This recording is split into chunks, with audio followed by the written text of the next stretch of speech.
strenge controles door de politie zijn geweest.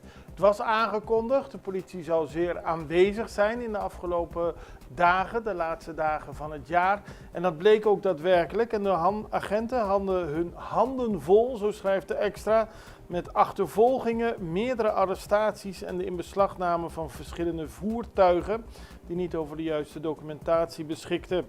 Al die voertuigen werden getransporteerd naar de trein in Mahuma. Pas als mensen de boetes betalen en de juiste papieren kunnen overdragen, krijgen ze hun auto weer terug.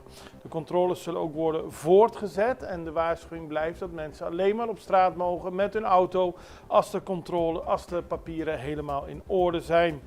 Ook was er een controle op vuurwapens bij het Brionplein.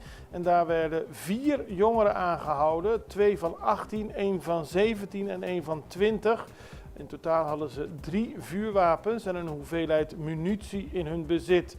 En de politie blijft controleren. Het is nodig, want er worden veel mensen gearresteerd.